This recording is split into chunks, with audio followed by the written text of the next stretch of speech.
సంఘముగా వాడిని జయించడం ఎట్లో చెప్తాను. తర్వాత వ్యక్తులుగా ఆయన జయించడం ఎట్లాగో చెప్తాను.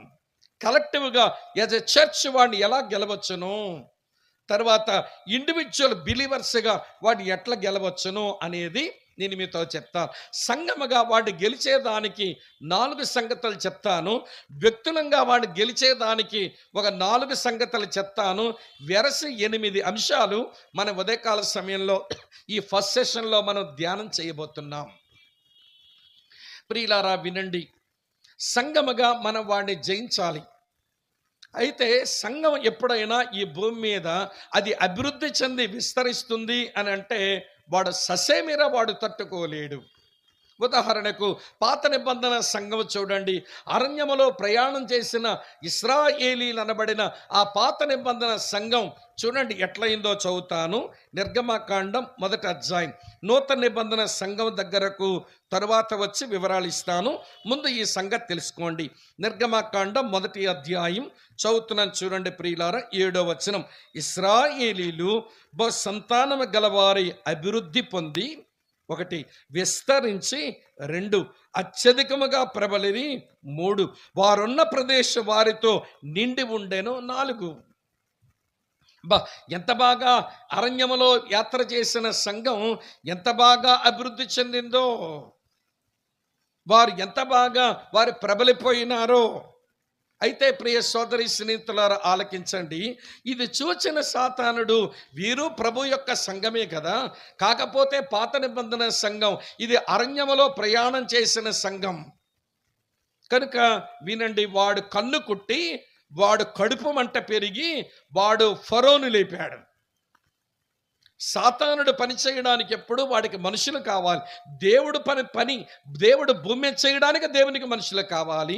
సాతానుడు తన పని భూమి మీద జరగడానికి వాడికి కూడా మనుషులే కావాలి. దేవునికి మనుషులే, దుష్టునికి మనుషులే కావాలి.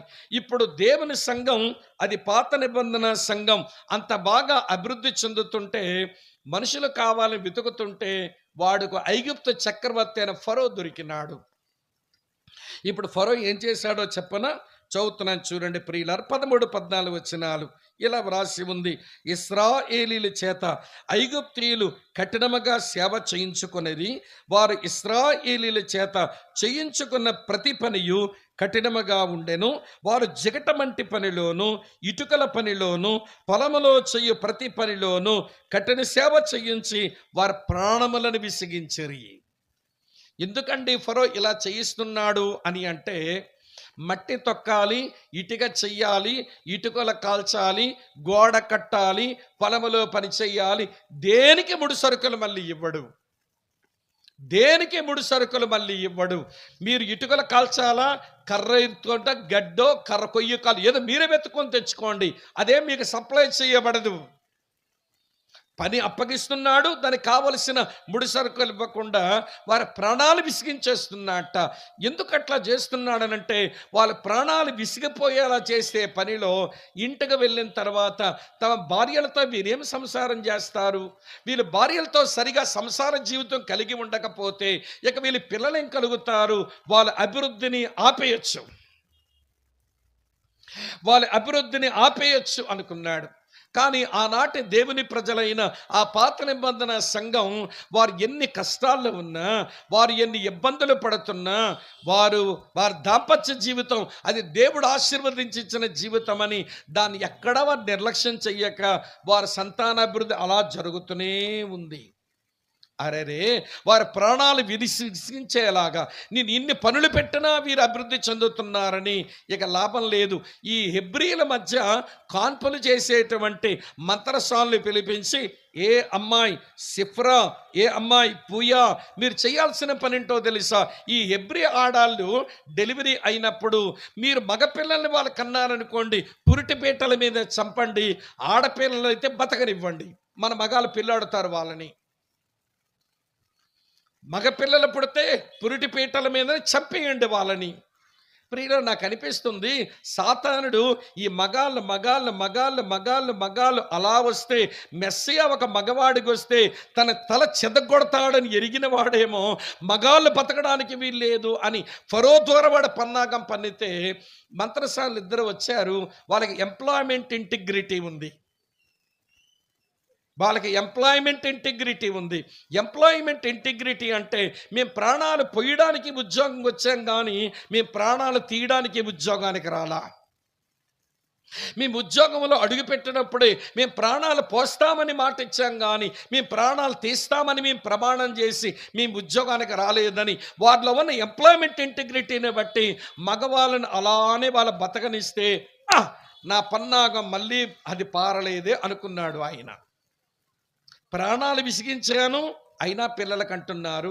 మగపిల్లలను చంపమన్నాను, అయినా వారు బతికే ఉన్నారు. ఇక లాభం లేదు. ఒక మరణ శాసనమే రాసి పంపినాడు. ఏమిటా మరణ శాసనం అంటే, ఏ ఇశ్రాయేలీయులారా, మీకు ఎవరైనా మీకు మగపిల్లలు కానీ పుడితే మీరు ప్రతి మగపిల్లవాడిని నైలు నదిలో పడేయండి, ప్రతి కుమార్తెను బతకనియండి అని ఆజ్ఞాపించాడు. చివరికి మరణ శాసనమే రాసి పంపించినాడు. ఇది ఏమిటి అనంటే, ఫరో ఎంత దుర్మార్గుడు ఎందుకు అయ్యాడంటే, అది ఫరో కాదు, ఫరో లోపల ఫరో వెనుక ఉండి పనిచేస్తున్న సాతాను యొక్క ప్రభావం అది. ఎందుకంటే దేవుని ప్రజలు వీరు అభివృద్ధి చెందిపోతున్నారు, విస్తరించిపోతున్నారు, అత్యధికంగా ప్రబలిపోతున్నారు. వారున్న చోటు వారితో నిండిపోయింది. వాళ్ళ అభివృద్ధిని ఎట్లయినా ఆపాలి. ఆ రోజున ఎంతో క్రైస్తవ సంఘం ఈ భూమి మీదకి వచ్చినప్పుడు, ఇప్పుడు నూతన నిబంధన సంఘం, వీళ్ళు 120 మంది మేడగది మీద ఉంటేను పరిశుద్ధాత్మ దేవుడు వారి పైకి వచ్చి వారిని శక్తివంతులుగా చేసిన తర్వాత ఏం జరిగిందో చెప్తాను వినండి. 120 మందితో ఆరంభించబడిన ఆ చిన్న క్రైస్తవ సంఘం ఈ ప్రపంచంలో, చదువుతున్నాను వినండి. అపోస్తుల కార్యాలు 2వ అధ్యాయం 41వ వచనంకి వచ్చేసరికి, కాబట్టి అతని అంటే పేతురు వాక్యం అంగీకరించిన వారు బాప్తిస్మం పొందారు. ఆ దినమందు ఇంచుమించు 3000 మంది చేర్చబడ్డారు. 120 కాస్త 3000 మంది వారితో కలిశారు. ఒక పేజీ తిప్పండి. 4వ అధ్యాయం 4వ వచనం చూడండి. వాక్యం వినిన వారిలో అనేకులు నమ్మిరి, వారిలో పురుషుల సంఖ్య ఇంచుమించు 5000 ఆయను. ప్రసంగం చెప్పబడ్డం జరగాలే గాని దేవుని ఆత్మ ఆ వాక్యమును తీసుకొని మనుషుల హృదయాల్లో పనిచేస్తుంటే మనుషులు మారిపోతా ఉన్నారు. వేల సంఖ్య అయిపోతుంది. 120 మందితో ఆరంభించబడిన ఈ చిన్న సంఘం అది వేల సంఖ్యలోనికి వెళ్ళిపోగానే వాడు మళ్ళీ కన్ను కుట్టింది, వాడు కడుపు మండింది. వీళ్ళ అభివృద్ధిని ఎట్లయినా ఆపాలనుకున్నాడు. ఇప్పుడు చెప్తాను వినండి. వాడి ఉనికి ఎలా ఉంటుందో, వాడి శక్తి ఎలా ఉంటుందో, సంఘం మీద వాడు ఎలా పనులు చేస్తుంటాడో అది చెప్తాను. అయితే సంఘం దాన్ని ధీటుగా, ఆ ఆది అపోస్తుల సంఘం ధీటుగా ఎలా ఎదుర్కొన్నారో చెప్తాను. తర్వాత వ్యక్తిగత జీవితాల గురించి మనం తర్వాత ఆలోచన చేస్తాం. రండి, మొట్టమొదట సాతానుకు పరిశుద్ధాత్మ దేవుడు నూతన నిబంధన గ్రంథములో 4 బొమ్మలు వేశాడు. 4 ఇమేజెస్. అమ్మ వింటున్నారా? 4 చిత్రాలు. మొదటి చిత్రం పేతురు రాసిన మొదటి పత్రిక 5వ అధ్యాయం 8వ వచనంలో ఉంటుంది. ఇది మనకు బాగా తెలిసిన వచనమే, కానీ సందర్భం వచ్చింది కనుక జ్ఞాపకం చేసుకుంటున్నాం. 1 పేతురు 5వ అధ్యాయం 8వ వచనం మీ కొరకే చదువుతున్నాను చూడండి. నిబ్బరమైన బుద్ధి గలవారై మెలకువగా ఉండండి. మీ విరోధైన అపవాది గర్జించు సింహం వలె ఎవరిని మృంగుదునా అని వెతుకుచూ తిరుగుచున్నాడు. గర్జించు సింహము కాదు, వాడు సింహం వలె అనే మాట ఉంది చూడండి. వలె, అంతేగాని వాడేమి గర్జించు సింహం కాదు. సింహం వలే వాడు వెతుకుతూ తిరుగుతున్నాడట ఎవరిని మృంగుదనని. కనుక వాడు చేస్తే సంఘం మీద వాడి దాడి వెరీ ఫస్ట్ అటాక్ ఏంటనంటే వాడు సింహంలాగా దాడి చేస్తాడు. ఒకవేళ సంఘం గెలిచిందనుకోండి, సిగ్గు తెచ్చుకొని నన్ను వీళ్ళు ఓడించినారు, నేను అపజయం పాలయ్యాను, వీళ్ళ జోలికెందుకు వెళ్ళటం అని వాడు ఆగడు. కాకపోతే వేషం మారుస్తాడంతే. అందుకే మా వైపు సామెత ఉంటుందిలేండి, సిగ్గులేని కుక్కకు జిబ్బుతోను కొడితే ఇల్లా కత్తలకే లిప్పు చూసుకుందంట. అదొక సిగ్గులేని కుక్క. జిబ్బి అంటే వెదురుతో చేసి అన్నం వార్చుకునేది ఉండేది పాత రోజుల్లో. దాంతో కుక్కను కొట్టారంట. కొట్టగానే కుయ్యో మర్రంటూ బయటికి వెళ్ళి మళ్ళీ వాళ్ళ ఇంటికి వెళ్ళడం ఎందుకని సిగ్గుపడదంట. ఆ దెబ్బను ఒకసారి విప్పు చూసుకొని మళ్ళీ అదే ఇంట్లో పోద్దట. సైతాను ఒక సిగ్గులేని కుక్క లాంటి వాడు. దానికి ఏ దెబ్బన్నా కొట్టండి, వాడు మళ్ళీ వెనక్కి మళ్ళీ వస్తాడన్నట్టు. అమ్మ వింటున్నారా మీరంతా? సంఘం మీదకు వాడు సింహం వలె దాడి చేస్తే సంఘమే కానీ జయించిందనుకోండి, వేషమే మారుస్తాడు కానీ వాడేమి తిరిగి వెళ్ళిపోడు. సెకండ్ ఇమేజ్ చూపిస్తాను రండి. ఇవన్నీ సంఘం మీద వాడు చేసిన దాడుల్లో మీకు వివరిస్తాను. కొరింథీయులకు రాసిన 2వ పత్రిక 11వ అధ్యాయం 3వ వచనం ఇలా రాసి ఉంది. సర్పము తన కుయుక్తి చేత హవ్వను మోసపరిచినట్లు మీ మనసులను చెరపబడి క్రీస్తు ఎడల సరళత నుండి పవిత్రత నుండి ఎట్లయినా తొలగిపోవునేమో అని భయపడుచున్నాను అన్నాడు. ఈ వచనములో వాడి 2వ చిత్రం, వాడొక కుయుక్తి గల సర్పం. సింహములాగా వచ్చాడు, ఓడినాడు అనుకోండి. ఇప్పుడు సర్పములాగా వస్తాడన్నమాట. అంతేగాని వాడు ఆగడు. అయినా కానీ సంఘం గెలిచిందనుకోండి, మీరు బాగా వినాలి. ఇక్కడ కూర్చున్న మనమంతా నూతన నిబంధన సంఘం, యేసు రక్తము చేత కొనబడిన, దేవుని చేత ప్రేమించబడిన ప్రభువైన యేసుక్రీస్తు ఏ సంఘము కొరకైతే తన ప్రాణము, తన దేహము, తన రక్తము అర్పించినాడో అటువంటి విలువైనటువంటి జనం మనం ఇక్కడ కూర్చున్నాం. కాబట్టి వినండి, వాడు సింహం వలె దాడి చేస్తాడు. మనం గెలిచామా, వాడు సర్పములాగా దాడి చేస్తాడు. అయినా మనం గెలిచామనుకోండి, సిగ్గుపడి వెనక్కి వెళ్ళడు. వాడికి మరో ఆకారం ఉంది, చూపిస్తాను చూడండి. ప్రకటన గ్రంథం 12వ అధ్యాయం 10వ వచనంలో ఇలా రాసి ఉంది. ప్రకటన గ్రంథం 12వ అధ్యాయం 10వ వచనం. మరియు ఒక గొప్ప స్వరం పరలోకమందు ఇలాగ చెప్పుట వింటిని, రాత్రింబగళ్ళు మన దేవుని ఎదుట మన సహోదరుల మీద నేరం మోపువాడైన అపవాది వింటున్నారు, పడద్రోయబడి ఉన్నాడు. ఇక్కడ గమనించారా? రాత్రింబగళ్ళు మన దేవుని ఎదుట మన సహోదరుల మీద నేరం మోపువాడైన అపవాది. కోర్టు సీన్ మీరు జ్ఞాపకం చేసుకోండి. జడ్జి గారు ఉన్నతమైన సీట్లో కూర్చుంటారు. బోనులో ముద్దాయి నిలబడినప్పుడు ఒక ఆయన నేరాలు మోపుతుంటాడు, మరొక ఆయన అతని పక్షంగా వాదిస్తూ ఉంటాడు. అతని పక్షంగా వాదించే ఆయన్ని అడ్వకేట్ అని అంటాము. అతని మీద నేరారోపణ చేసేవాడిని ఎక్యూజర్ అని అంటాము. అంటే నేరాలు మోపేవాడు, నల్లకోటోడు అన్నమాట. ఏమండి, అయినా నెలకోట్లో కనబడినా అతను ఉత్తరవాదత్వం చేస్తాడు. ఇతగాడు నేరారోపణ చేస్తాడు. వీడు ఎట్లాంటి వాడనంటే 24 గంటలు సహోదరుల మీద వాడు నేరారోపణ చేయటమే ఆయన పని. ఆ విషయం మీకు తెలుసా? చింతపల్లిలో కూర్చున్న ఈ సహోదరుల మీద అక్కడాడు ఎన్ని నేరారోపణలు చేస్తుంటాడు. ఇప్పుడు 24 గంటలు ఆడదు అదే డ్యూటీ. ఇక్కడ కూర్చున్న అక్క చెల్లెళ్ళ మీద మేమేమో దేవుని వాక్యం పట్టుకొని దేవుని సన్నిధిలో ఒక బోధకుడు వాక్యం చెప్పగా కూర్చుని వింటున్నామని మీరు అనుకుంటున్నారు, కానీ మీకు వ్యతిరేకంగా మీ మీద అక్కడ వాడు నేరారోపణ చేస్తూ పనిచేస్తున్నాడు. వాడి డ్యూటీ 24 అవర్స్. వాడు రెస్ట్ తీసుకోడంట. అమ్మ వింటున్నారు? అప్పుడప్పుడు మాపోటి సేవకుల గురించి కొంతమంది అంటుంటే బాధేస్తూ ఉంటుంది. ఏమంటారంటే, బ్రదర్ అసలు విశ్రాంతి లేకుండా ఇవ్వండి, చాలా రెస్ట్లెస్గా సేవ చేస్తారంటే మమ్మల్ని సాతాను కాడిగది కడుతున్నారంటే బాధేస్తూ ఉంటుంది. 24 గంటలు విశ్రాంతి తీసుకోకుండా ఏ పనిచేసేవాడు ఒకడే ప్రపంచంలో దేవుని తర్వాత. యేసుప్రభు ఏమో 24 గంటలు మన కొరకు విజ్ఞాపన చేస్తుంటే వీడు 24 గంటలు మన మీద నేరారోపణ చేస్తాడు.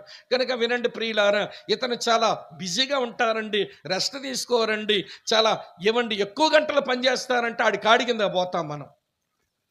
ఏమండి, అలాంటి పరిచయాలు చేస్తుంటే బాధేస్తూ ఉంటుంది అన్నట్టు. ఏమండి వినండి, పని విశ్రాంతి రితం. పని చేయాలి, విశ్రాంతి తీసుకుని మానవులకు దేవుడిచ్చిన రితం. ఏమంటే గుండె లబ్డబ్ లబ్డబ్ అని కొట్టుకున్నట్టుగా అలాగే జీవితంలో పని విశ్రాంతి, పని విశ్రాంతి, పని విశ్రాంతి, అది చాలా బ్యాలెన్స్డ్గా ఉండాలి దేవుని పిల్లల జీవితంలో. మనం సైతాన్ లాగా 24 అవర్స్ డ్యూటీలో పడకండి. ఏమండి, అది వాడి కోవ కట్టిన అయిపోతాం మనం. కనుక శ్రద్ధగా ఆలకిస్తున్నారు కదూ. వీడు 24 గంటలు రాత్రింబగళ్ళు సహోదరుల మీద నేరం మోపేటువంటి అపవాది వాడు. ఉత్తరవాది యేసు, అపవాది వీడు. ఈ రెండింటి మధ్య తేడా తెలుసుకోండి. సరే, వాడు అపవాదిగా నేరారోపణ చేశాడు అనుకోండి, అయినా కానీ మనమే గెలిచామనుకో, మనమంటే సంఘముగా మనమే గెలిచామనుకోండి, ఇక లాభం లేదు. సింహం వలే పోతుని వీళ్ళు జయించారు, సర్పమలా దూరితిని అయినా జయించారు, అపవాదిగా వెళ్తుని అయినా జయించారు. ఇక వాడికి మిగిలింది ఒకే ఒక్క వేషం. ఆ వేషం యోహాను సువార్త 8:44 ఉంటుంది. నేను చదువుతున్నాను చూడండి. యోహాను సువార్త 8వ అధ్యాయం 44వ వచనం ఇలా రాసి ఉంది. మీరు మీ తండ్రి యొక్క అపవాది సంబంధులు, మీ తండ్రి దురాశను నెరవేర్చగోరుచున్నారు, ఆదరించి వాడు నరహంతకుడై ఉండి అని రాసి ఉంది. ఇక వాడి ఫైనల్ ఇమేజ్ ఏంటనంటే మర్డరర్. ఇక నరహత్య చేయటమే వాడి చివరి పని అన్నట్టు. ఇప్పుడు మళ్ళీ వెనక్కి వస్తాను చూడండి. సంఘం దగ్గరకు మేడగది మీద 120 మందితో ప్రారంభించబడిన ఈ చిన్న క్రైస్తవ సంఘం, దానికి 3,000 మంది కలవగా, తర్వాత దానికి 5,000 మంది కలవగా, సంఘము సంఖ్యాపరంగా, సంఘం ఆధ్యాత్మికంగా అభివృద్ధి చెందుతుంది. అమ్మ ఆలకిస్తున్నారా? సంఖ్యాపరంగా అభివృద్ధి చెందుతుంది. అది దేవుని యొక్క, వినండి, ఆధ్యాత్మిక విషయాల్లో కూడా అభివృద్ధి చెందుతూ ఉంది. ఇక లాభం లేదు. ఇలానే ఆగిపోతే వీళ్ళు ప్రబలిపోతారు, మళ్ళీ వీరు అభివృద్ధి చెందిపోతారు, మళ్ళీ వీరు ఉన్న చోట వీరితో నింపబడిపోతుంది. మరలా వీళ్ళ అభివృద్ధిని ఆపాలని ఇప్పుడు సింహం వలె దాడి మొదలుపెట్టాడు. Very first attack as roaring line, as a roaring line. ఒక గర్జించు సింహం వలె వాడు సంఘం మీద పడ్డాడు. ఎలా పడ్డాడు ఇప్పుడు చెప్తాను, వినండి. మీకు అర్థమైంది అనుకుంటాను. 120 మందితో 3,000 మంది, తర్వాత 5,000 మంది సంఘం అభివృద్ధి చెందుతూ ఉంటే, ప్రియులారా, దేవుని పిల్లల, దేవుని సంఘ అభివృద్ధిని తట్టుకోలేని వాడు గర్జించు సింహం వలె దాడి చేస్తున్నాడు. సింహము దాడి ఎలా ఉంటుందో చూపిస్తాను చూడండి, వినండి ప్రియులారా. వాడు కూడా పనిచేయడానికి మనుషులే కావాలి. ముందే చెప్పేశాను ఆ మాట. దేవుడు పనిచేయడానికి మనుషులు కావాలి, దుష్టుడు పనిచేయడానికి మనుషులు కావాలి. ఇప్పుడు వాడు గర్జించే సింహం వలె పనిచేయడానికి కొంతమంది మనుషులను ఏర్పరచుకున్నాడు. ఆ మనుషులు ఎవరో తెలుసండి? యెరూషలేములో ఉన్నటువంటి, వినండి ప్రియులారా, యూదా మతములో ఉండేటువంటి యాజకులు, పెద్దలను వారు తీసుకుంటే వారి ద్వారా సంఘం విషయమై దాడి మొదలుపెట్టాడు. ఎట్లా మొదలుపెట్టాడో చదువుతాను. 4వ అధ్యాయం 17-18 వచనాలు చూడండి. ఇలా రాసి ఉంది. అపోస్తల కార్యాలు 4వ అధ్యాయం 17-18 వచనాలు చూడండి. అయినను, బాగా చదవండి ఈ మాటలు, అయినను ఇది ప్రజలలో, అంటే సువార్త సంఘం ఇంకా ప్రజలలో వ్యాపించకుండుటకై ఇక మీదట ఈ నామమును బట్టి ఏ మనుషునితో నేను మాట్లాడకూడదని మనం వారిని బెదిరి పెట్టవలనని చెప్పుకొనిరి. మరియు వారిని, అంటే పేతురును, యోహాన్ని పిలిపించి, మీరు యేసు నామమును బట్టి ఎంత మాత్రమో మాట్లాడకూడదు, యేసు యొక్క వాక్యం బోధించకూడదని వారికి ఆజ్ఞాపించిరి. గర్జించు సింహం బెదిరిస్తాడు. యెరూషలేములో ఉన్న యూదా మత పెద్దలు, ఆ శాస్త్రులు, ఏమంటే పరిసయ్యులు, యాజకులను పట్టుకొని సంఘములో బాగా చురుగ్గా పనిచేస్తున్న ఇద్దరిని పట్టుకొని, ఏయ్, మీరు యేసునామం మీరు చెప్పడానికి వీల్లేదు, యేసు వాక్యం మీరు బోధించడానికి వీల్లేదు అని బెదిరించి వాళ్ళు ఆజ్ఞాపించారట. మీకు ఆ విషయం చెప్పనా? యేసునామం మా గ్రామంలో మీరు చెప్పకండి, యేసు వాక్యం మా ముందు ప్రకటించకండి అంటే ఆ ఊరి ప్రజలది కాదండి నేరం. వారు వెనుకవన పనిచేస్తున్న గర్జించు సింహం యొక్క ప్రభావం అది. అది తెలుసుకోకుండా వీడితో దెబ్బలాటెట్టుకుంటాం. ఆడికి తెలుసో తెలియకో ఎవడేదో డబ్బులు ఇస్తున్నాడు, దేవుని పని ఆపాలి, మాకు 10,000 15,000 ఇస్తున్నారు, మేము ఆపాలి కాబట్టి వాడు బరితిగించి ముందుకు వచ్చాడు. కానీ వీడికి తెలిసిందే లేదు, వీడు ఎరిగింది ఏమీ లేదు. పాపం ఈ కుర్రగాడు జులాయిగా పోకిరి తిరుగులు తిరిగేవాడు 10,000 ఇస్తే ఎందుకు వద్దంటాడండి? పని పాట లేక ఊరి మీద వచ్చేసి వదిలేసిన ఆంబోతుకోడ్లాగా తిరిగినోడికి 10,000 రూపాయలు జీతాలు ఇస్తుంటే ఊరకనుంటాడా అండి? ఎవరైనా యేసు మాట చెప్తే, ఏయ్, ఎవడిచ్చాడు మీ పెర్మిషన్ అంటాడు. ఎందుకు వచ్చారు మా వీధిలోకి అంటారు. ఎవడు రమ్మన్నాడు మా గ్రామాన్ని? ఏదో కొనేసినట్టు ఈ గ్రామాన్ని. ప్రియులారా వినండి, ఆ వ్యక్తి యొక్క నేరం అని చెప్పడం లేదు, వాడు వెనుక ఉండి పనిచేస్తున్న ఇది గర్జించు సింహం యొక్క ప్రభావం. యేసునామం ఇక్కడ ప్రకటించకండి, యేసు వాక్యం ఇక్కడ బోధించకండి అని బెదురు పెడతారట. అర్థమవుతుంది అనుకుంటాను మీకు. ఈ బెదిరొచ్చిందంటే అర్థం మనుషులు కాదండి నేరస్తులు, వారి వెనుక వారి లోపల ఉండి పనిచేస్తున్న అది సాతాను యొక్క ప్రభావం, మన శత్రువు యొక్క ప్రభావం. అది అర్థం చేసుకున్న పేతురు యోహాన్లు వాళ్ళతో తగాదాలకు దిగల. మేమెందుకు చెప్పకూడదు, మా ఇష్టం చెబుతాము, మీరు ఏం చేస్తారో చెయ్యండి అని ఊరికే వాళ్ళ రచ్చ చేసుకోలేదు, రభస చేసుకోలేదు, కానీ తిన్నగా సంఘం దగ్గరికి వచ్చి చెప్పేశారు. చెప్తాను చూడండి ఏం చెప్పారు. 4:23 వారు విడుదల నొంది, అమ్మ వింటున్నారు కదూ, తమ స్వజనుల యొద్దకు వచ్చి ప్రధాన యాజకులను పెద్దలను తమతో చెప్పిన మాటలన్నిటినీ వారికి తెలిపారు. ఇలా అన్నారు. మరి యేసునామం ప్రకటించకూడదంట, యేసువాక్యం బోధించకూడదంట, వాళ్ళు ఇట్లా బెదిరించినారు అంటే సంఘం ఆ మాట విన్నాక 24 చాలా మంచి వచనం ఏం రాసిందో తెలుసండి. 24లో వారు విని ఏక మనసుతో దేవునికి ఇట్లా బిగ్గరగా మొర్రపెట్టిరి, నాదా నీవు ఆకాశమును భూమిని సముద్రమును వాటిలోని సమస్తమును కలుగు చేసిన వాడవు కనుక అన్ని జనులందుకు గల్లంత చేస్తున్నారు, ఈ ప్రజలందుకు వ్యర్థమైన ఆలోచనలు పెట్టుకున్నారు, ప్రభువైన నీ మీద క్రీస్తు మీద ఈ భూరాజులు లేచారు, ఈ అధికారులు ఏకంగా కూడుకున్నారు అని 2వ కీర్తనలోని మాటలెత్తి వాక్యమనెత్తి దేవునికి ప్రార్థన చేశారట. వారి ప్రార్థనలో ఈ 2 మాటలు గమనించాలి. ఏక మనసుతో బిగ్గరగా వారు దేవునికి మొరపెట్టారంతే. ఈ రోజు జైట్లా మన వాళ్ళు అక్కడెవరో యేసునామం ప్రకటించొద్దన్నారు, యేసువాక్యం బోధించొద్దన్నారు. ఇక్కడ సర్పంచ్ గారు ఎవరండి? సర్పంచ్ గారి దగ్గరికి వెళ్ళి, అయ్యా మేము దేవుని వాక్యం చెప్తుంటే మీ ఊరు అడ్డం పడుతున్నారు. పాప ఆయన ఏం చేస్తాడు? ఆయనకేమో వాళ్ళు కావాలి, ఆయన ఓట్లు కావాలి. వాళ్ళు వ్యతిరేకంగా మాట్లాడితే తరువాత అతని రాజకీయ భవిష్యత్తు ఉండదు. అలాగని మీరు గౌరవంగా అతని ముందుకు వచ్చారు కనుక ఏమండి అభిమానంతో ఏమి చేయడం మానలేడు. కర్ర ఎరగనివ్వడు, పాము చావనివ్వడు. రే అలా ఏదో చెప్పుకుంటారు, వెళ్ళనివ్వండి అంటారు మన ముందు. మనం వెళ్ళగానే ఒరే ఆపేసుకొని పంపించండి రా వాళ్ళని అంటాడు. మనమేమో సర్పంచ్ గారు ఎంత ఎంకరేజ్ చేశారో అనుకుని మనం పోయాము, మన సర్పంచ్ గారు మన పనికి ఎంత ప్రోత్సహించినారని వాళ్ళు మురిసిపోయి వస్తారు. మొత్తానికి దేవుని పని వాళ్ళు బాగుపడరు, మన పని జరగనివ్వరు. ఇవ్వండి, సర్పంచ్ గారు, ఎమ్మెల్యే గారు, అధికారులు అవసరమే. దేవుడు నియమించిన వారు, వాళ్ళని గౌరవించాలి. వారితో మన గౌరవపూర్వకమైన పరిచయాలు అవసరమే, వాళ్ళని గౌరవిద్దాం. అంతేగాని మన సమస్యగా పరిష్కారాలు వాళ్ళ దగ్గర దొరకవు. దొరికేది ఆయన దగ్గర. ఏక మనసుతో బిగ్గరగా ఆయనకు మొర్రపెట్టడం మానేసి మనుషుల ముందు చేతులు కట్టుకొని మీ లేకపోతే మాకు దిక్కు లేదు, మీరు సాయం చేయకపోతే మా పని అవ్వదు అన్నట్టుగా మనుషులను మనం ఆశ్రయించి ఎంతో కీడు చేస్తున్నామేమో అనిపిస్తుంది. మీరు అంత ఇక్కడ ఉన్నారా? బాగా శ్రద్ధగా వింటున్నారే, సంతోషం. మరి వారు అలా ఏక మనస్సుతో బిగ్గరగా ప్రార్థన చేయగానే ఏం జరిగిందో చూడండి ప్రియుల. 31 అండర్లైన్ చేయండి, వచ్చిన బాగుంటుంది. 4:31 చూడండి ఏం జరిగిందో. వారు ప్రార్థన చేయగానే వారి కూడి ఉన్న చోటు కంపించెను. అప్పుడు వారందరూ పరిశుద్ధాత్మతో నిండిన వారై దేవుని వాక్యమును చెప్పండి ధైర్యముగా బోధించింది. ఇప్పుడు ప్రశ్న అడుగుతాను, జవాబు చెప్పండి. సంఘం గెలిచిందా, సింహమ్మలే వచ్చినోడు గెలిచాడా? సింహములాగా బెదిరించినోడు ఓడిపోయినాడు. ప్రియమైన స్నేహితులారా, సంఘము గెలిచింది. వారు దేవుని ఆత్మశక్తితో నిండిపోయిన వారే బహు ధైర్యంగా దేవుని వాక్యాన్ని ప్రకటిస్తున్నారు. సింహం వలె బెదిరిద్దామని వచ్చిన వాడు బెదిరించగలిగినాడు, కానీ వాడు వల్ల కాలేదు.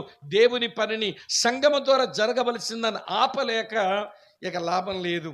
నేను సింహం వలే పోతే వీళ్ళు బిగ్గరగా ఏక మనసుతో ప్రార్థించి నన్ను ఓడించారు, మళ్ళీ వాక్యాలు చెప్పేస్తున్నారు. ఇక నేను 2వ అవతారంలో పోతాననుకున్నాడు. ఇక్కడ ఉన్నారా లేదా మీరంతా? 2వ అవతారం ఏంటన్నాడు? కుయుక్తి గల సర్పం. కుయుక్తి గల సర్పం. పక్కనే 5వ అధ్యాయానికి రండి. అపోస్తలుల కార్యం 5వ అధ్యాయానికి వచ్చి చూస్తే ఇక్కడ కుయుక్తి గల సర్పాన్ని, దాని పనిని మనం చూస్తాం. మళ్ళీ వాడి పని సంఘం మీద చెయ్యాలంటే వాడికి కావలసింది మళ్ళీ మనుషులే. అతగాడికి 2 దొరికారు. కాకపోతే వారి ఒక ఆయన పేరు ఇంత ఆయన పేరు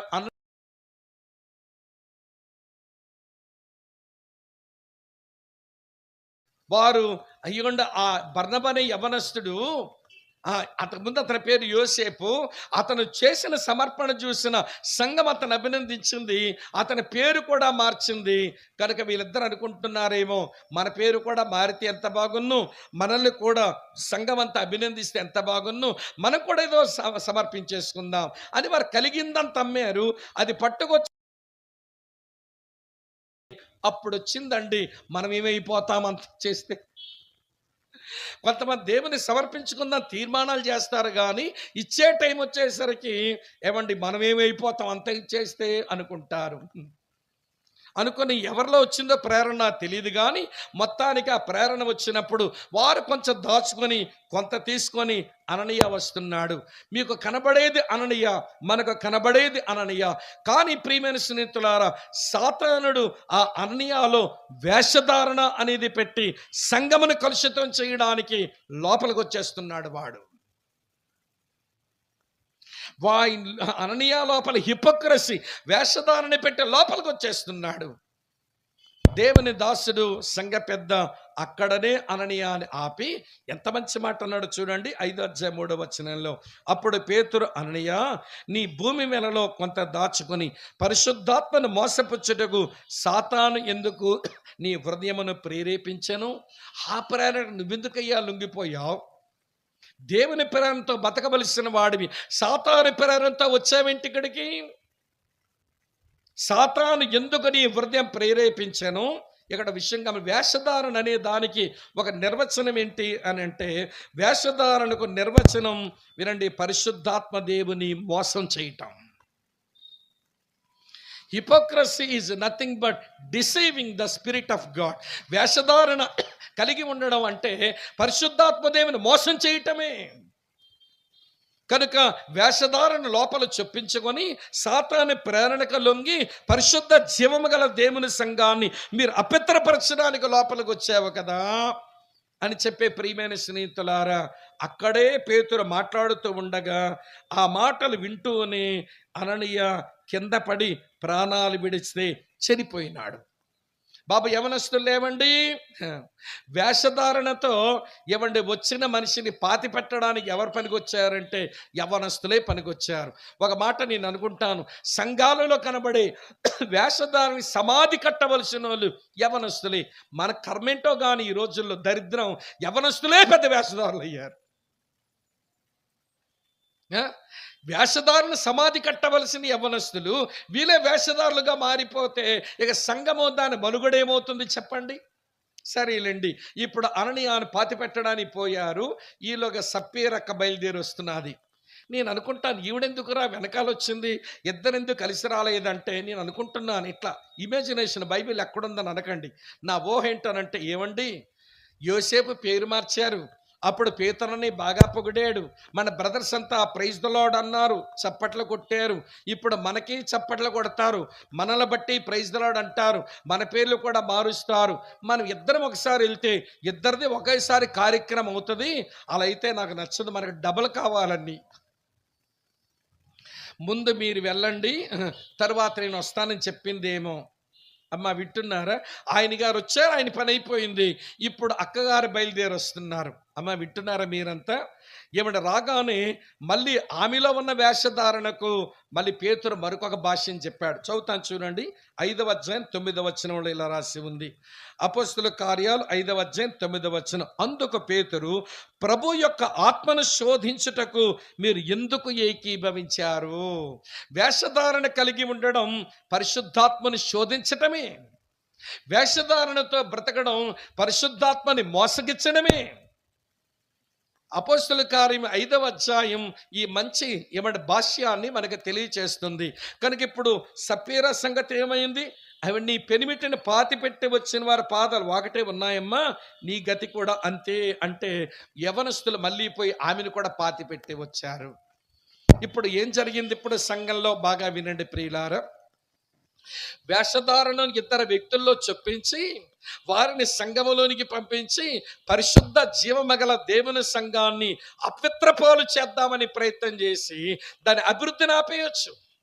వీరు అపరిశుద్ధులైపోతే అభివృద్ధి దానికదే ఆగిపోతుంది అని ఎరిగిన దుష్టుడు వీళ్ళిద్దరిని పెట్టుకుంటే మొత్తానికి వాళ్ళిద్దరు గతించిపోయారు. ఇప్పుడు ఏం జరిగిందో చూడండి, రిజల్ట్ చదువుతాను. 5వ అధ్యాయం 11వ వచనం.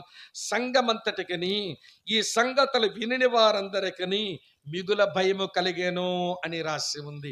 సంఘానికే కాదండి దేవుని భయం, ఆ సంఘం వెలుపలున్న సమాజానికి దేవుని భయం వచ్చేసింది.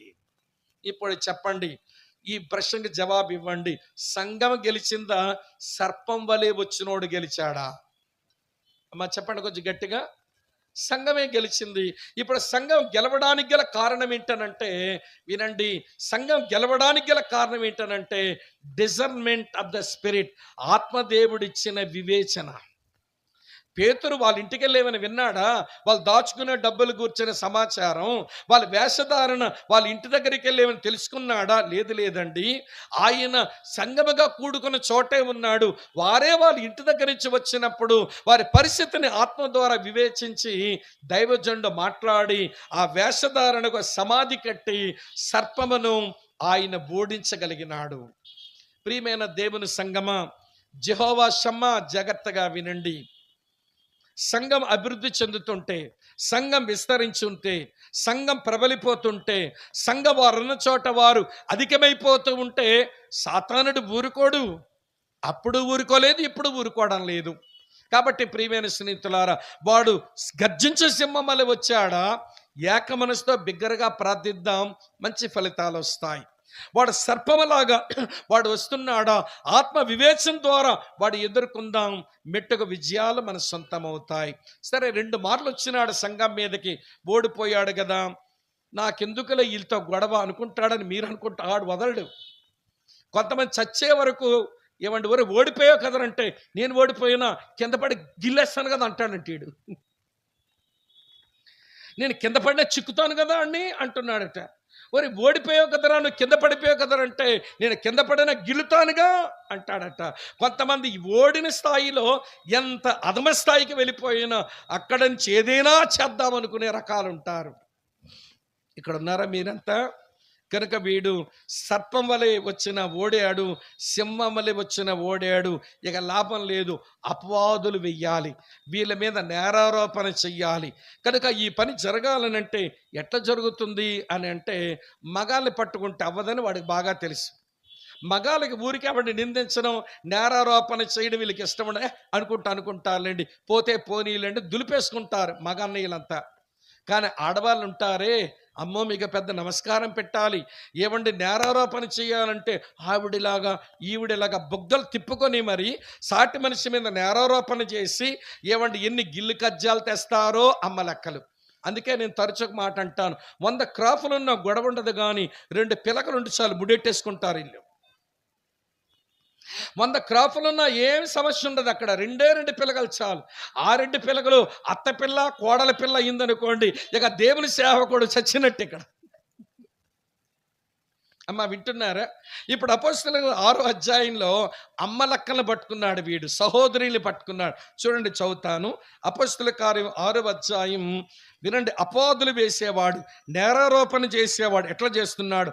ఆ దినములలో శిష్యుల సంఖ్య విస్తరించుచున్నప్పుడు అనుదిన పరిచర్యలో తమలోని విధవరాన్ని చిన్న చూపు చూచారని హెబ్రీల మీద గ్రీకు భాష మాట్లాడు యూదులు సనగసాగిరి అని రాసి ఉంది. మా ఆడవాళ్ళందరికీ సరిగ్గా భోజనం పెట్టడం లేదండి అని గ్రీకు భాష మాట్లాడే సహోదరులు ఆ యోధ ఆడవాళ్ళని బాగా చూస్తున్నారండి అని చెప్పి వారి మధ్య గిల్లి కజ్జాలు వచ్చినాయి. వినండి ప్రియులారా, పరస్పరము నిందించుకుంటున్నారు, పరస్పరము నేరారోపణ చేసుకుంటున్నారు. ఆ సమయంలో అపోస్తలులు ఇది గమనించారు. అరే, మన మధ్య ఇది ఎందుకు వచ్చే? భోజనం కొరకు దెబ్బలాట్లేంటండి, తిండి కొరకు దెబ్బలాట్లేంటండి, ఈ ఆడవాళ్ళ వలన భోజనం సరిగా పెట్టలేదని చిన్న చూపు చూచారని ఈ దెబ్బలాట ఎందుకు వచ్చింది? లేదు, ఇప్పుడు పరిచారకులను బాధ్యత గల సహోదరు నియమించండి, వాళ్ళ పని చూస్తారు అని ప్రియమైన స్నేహితులారా ఆ పనికి అప్పగించి వీళ్ళు మాత్రం ఒక పనికి అప్పగించుకున్నారు. ఇదే చాలా మంచి పని. చూడండి, చదువుతాను. అపోస్తలుల కార్యం 6వ అధ్యాయం 4వ వచనం. మీరు భోజనం ఏర్పరిచి పంచిపెట్టడానికి 7 ఏర్పరచుకోండి. అయితే మేము 4వ వచనం ప్రార్థన యందును వాక్య పరిచర్య యందును ఎడతెగక యుందుమని చెప్పిరి. నా గ్రీక్ బైబిల్ కింద ఫుట్ నోట్స్లో ఒక కామెంటేటర్ ఏమి రాశాడనంటే, వినండి చెప్తాను ప్రియులారా. అపోస్తులంట ఆ రోజున ఈ ఆడవాళ్ళ వల్ల గొడవలు ఎందుకు వచ్చాయి? ఆ గ్రీక్ భాష ఆడవాళ్ళు మగాళ్ళ పిల్లండి కూర్చోబెట్టండి, ఇక్కడ ఈ యోధ ఆడలు బ్రదర్స్ని కూర్చోబెట్టండి, మన కమిటీ మీటింగ్ పెడదాం, తగు తేల్చుదాం అని అనుకోలేదట. కమిటీలు ఎప్పుడు క్రైస్తవ సంఘ పరిష్కారాలకు ఉపయోగపడవు, తంటాలు పెరుగుతాయే కానీ కమిటీల వలన ఏనండి ప్రియులారా, ఏమండి సమస్యలకు సమాధి కట్టలేం మనం. కనుక వినండి, వీళ్ళు కమిటీ మీటింగ్లు పెట్టలేదండి, ఓ 7గురిని వాళ్ళనే నియమించుకోమనండి, వాళ్ళకి ఆహారం పంచిపెట్టమనండి. మేము ఎందుకు ప్రార్థనకు అప్పగించుకుంటామంటున్నాం, మేమెందుకు వాక్య పరిచర్యకు అప్పగించుకుంటాం అని మేము అంటున్నామనంటే, మేము చెప్పగలిగినంతగా వాక్యం చెప్పలేకపోయామా? ఆహారం కొరకు గిల్లి కజ్జాలు వచ్చాయేంటి? వీరి కొరకు ప్రార్థించవలసినంతగా మేము ప్రార్థించలేదా? ఈ సమస్య ఆహారమును బట్టి వచ్చిందేంటని నేరం ఆడవాళ్ళ మీద వీళ్ళు వెయ్యలేదు, తమ మీద నేరం వేసుకున్నారు. ఏ సావాసములో, ఏ సంఘములో అయితే నాయకులు ఏదైనా సమస్య వస్తే నేరం నా దగ్గరే ఉందేమో అని ఎక్కడి నుంచి ఆలోచించడం మొదలు పెడతారో వాళ్ళు భలే పరిష్కారాలు తెస్తారండి పరిచర్యల్లో. మనకున్న బలహీనత ఏంటంటే, ఆడి తప్పు, దీంది తప్పు, ఈ అమ్మ తప్పు, అయ్యే తప్పు. ఎంతసేపు ప్రియులారా వాళ్ళది తప్పు వీళ్ళది తప్పు అని అవతల కళ్ళల్లో నరుసులు లోపల చేతులు పెడదాం అనుకుంటాం, నీ కంటిలో పెద్ద దూలాన్ని పెట్టేసుకుని ఉంటాం మనం. కనుక వినండి ప్రియులారా, ఆ రోజున అపోస్తుల పాడు పని చెయ్యాల, నేరం వాళ్ళది నేరం వీళ్ళది అని ఎవరి మీద వీళ్ళు నేరారోపణ వాళ్ళు నేరారోపణ చేసుకుంటున్నారు. కనుక పెద్దలు పరిచారకులు నియమించిన తర్వాత మేము ప్రార్థనకు వాక్య పరిచర్యకు అప్పగించుకుంటాము అని అప్పగించుకున్నారు. ఏం జరిగింది రిజల్ట్ చూడండి. ఇప్పుడు మీరు చెప్పేస్తా రిజల్ట్ చదివితే, అపవాది గెలిచాడో లేకపోతే సంఘమే గెలిచిందో తెలుస్తుంది. 7వ వచనం చూడండి ఎంత బాగుంటుంది రిజల్ట్. అదే 7వ వచనం, అపోస్తుల కార్యం 6వ అధ్యాయం 7వ వచనం. దేవుని వాక్యం ప్రబలమై శిష్యుల సంఖ్య యెరూషలేములో బహుగా విస్తరించెను, మరియు యాజకుల్లో అనేకులు విశ్వాసమునకు లోబడిరి. యాజకుల్లో కూడా చాలా మంది రక్షణలోకి వచ్చేస్తున్నారట. ఆ చుట్టుపక్కల ఉన్న ప్రజల్లోనికి దేవుని యొక్క వాక్యం ప్రబలిపోయిందంట, విస్తరించిపోయిందంట. ఇప్పుడు చెప్పండి, సంఘము గెలిచిందా, అపవాది గెలిచాడా? మాట్లాడరే. సంఘమే గెలిచింది, సంఘమే గెలిచింది. ఇక లాభం లేదు. సింహం వలె వెళ్ళాను, ఏక మనసుతో బిగ్గరగా ప్రార్థించారు, సంఘమునను ఓడించారు. సరే, నేను సర్పం వలె వెళ్ళాను, వేషధారణ చొప్పించి సంఘాన్ని అపరిశుద్ధ పాలు చేద్దామనుకుంటే ఆత్మ వివేచనతో దైవజనుడి ద్వారా నేను మళ్ళీ ఓడించబడ్డాను, సంఘమే గెలిచింది. ఇక లాభం లేదని నేను అపవాదిగా వారి మధ్యలో దూరి నేరారోపణ చేసుకునే పరిస్థితులు కలిగించాను. కానీ ప్రార్థనకు వాక్య పరిచర్యకు దైవజనులు అప్పగించుకున్న కారణం చేత మళ్ళీ సంఘమే గెలిచింది, నేను ఓడిపోయి ఇక నాకు మిగిలింది ఒకే ఒక అవతారం. అమ్మ వింటున్నారా? అదే భ్రష్టవతారం. ఆ అవతారం ఏదేను తోటలోనే వాడు ఎత్తాడు, కయ్యూనులో దూరి వాడు నరహత్య చేయించేవాడు అయినాడు. అందుకని కయ్యూను దుష్టుని సంబంధి అని 1 యోహాను పత్రికలో భక్తుడు రాస్తాడు. కనుక నేను చెప్పగోరే విషయం ఏంటనంటే, ఇక లాభం లేదు, నరహంతకుడుగా పోదామనుకున్నాడు. చంపేస్తాను ఈ మనుషులను, యేసు ప్రభు వాక్యం చెప్పే వాళ్ళను, యేసు ప్రభు సేవ చేసే వాళ్ళని చంపేస్తాను నేను. ఆ రోజున అలాగే లేచాడు, ఈ రోజున అలాగే లేచాడు. ఇది పెద్ద ఆశ్చర్యపడే సంగతేం కాదు మనకి. అప్పుడు అంతే, ఇప్పుడు అంతే. దేవుని సేవకులను చంపుతాం, దేవుని మందిరాలు పడగొడతాం, ఏదన్నా చెయ్యండి. పడగొట్టేవాడు, చంపేవాడు వాడు బట్టికి పోతాడేమో కానీ దేవుని సంఘము, దేవుని సేవ, దేవుని సువార్త, దేవుని సేవకుడు ఈ భూమి మీద లేకుండా అయితే పోడు ఎప్పటికీ. వాళ్ళు ఇప్పుడు నిలిచే ఉంటారు, పని చేస్తారు.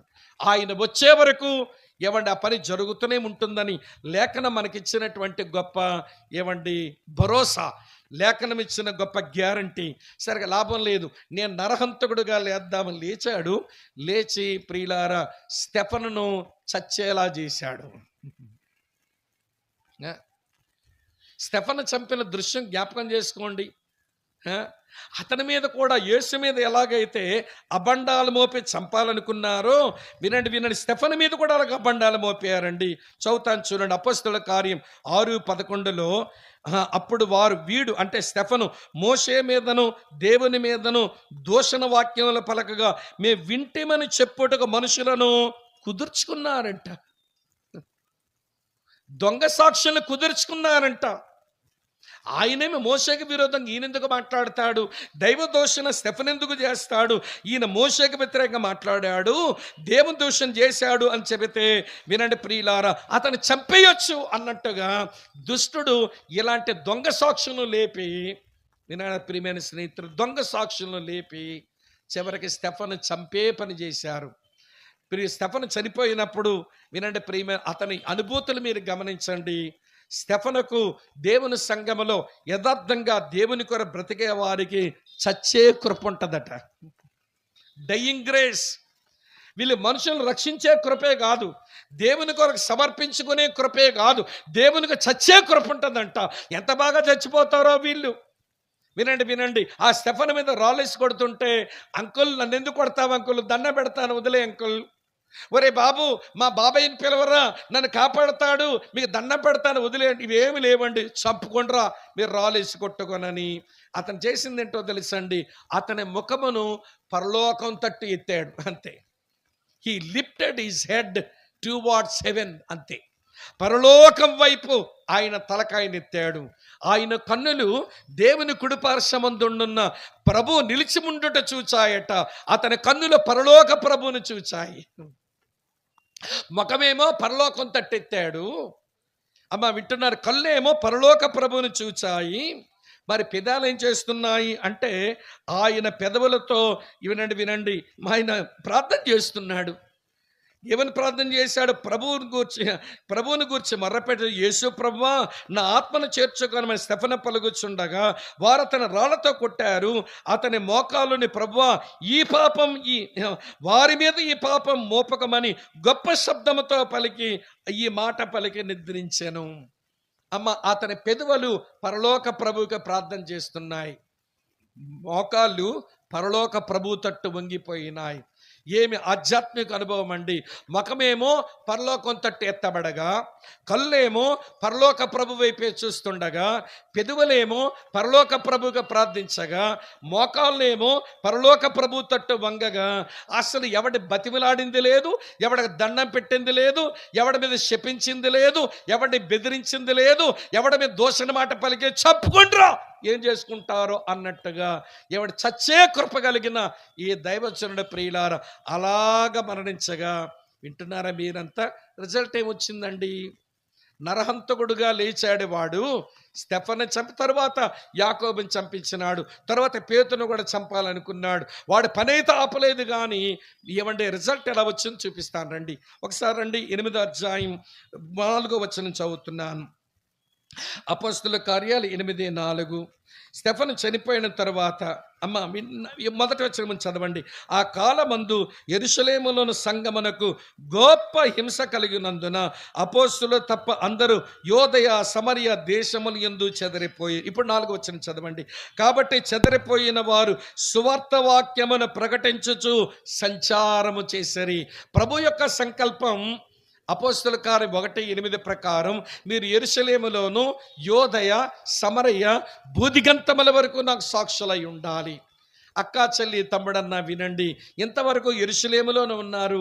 ఎప్పుడైతే శ్రమలు విస్తరించినాయో యోదయకు పోయారు, అక్కడి నుంచేమో సమరయకు పోయారు, తర్వాత భూదిగంతాల వరకు సువార్త వెళ్ళిపోవడానికి వారు ముందుకు సాగిపోయారు. ఇప్పుడు చెప్పండి, నరహంతకుడుగా లేచి వీడు దేవుని పని ఆపుదామనుకుంటే నరహంతకుడు గెలిచాడా, లేకపోతే సంఘమే గెలిచిందా? ఇప్పుడు చెప్పండి నాకు. ఇది సంఘం చేయవలసిన పని. గర్జించో సింహమలే వచ్చాడా, ఏక మనసుతో బిగ్గరగా ప్రార్థన చేసి సంఘానికి విజయం తీసుకురావాలి క్రైస్తవ సంఘం. వాడు వినండి ప్రియులారా, భయంకరమైన కుయుక్తి గల సర్పముగా వచ్చాడా, ఆత్మ వివేచన చేత దాన్ని వేషధారణ సమాధి కట్టి సంఘమే గెలవాలి. రెండవది, ఒకవేళ వాడు అపవాదిగా వచ్చి నేరారోపణ చేసుకునే పరిస్థితులు కలిగించాడా, ప్రార్థనకు వాక్య పరిచర్యకు అప్పగించుకొని వినండి, అనేకులు ప్రభువునందు విశ్వాసం ఉంచినట్లుగా సంఘం గెలిచి నిలబడాలి. 4వ సంగతి, వాడు నరహంతకుడుగా లేచాడా, వినండి, చచ్చే కృప కలిగిన వాళ్ళు ఎవడ జయించి సంఘమునకు విజయాన్ని వారు తీసుకుని వచ్చి పెట్టారు.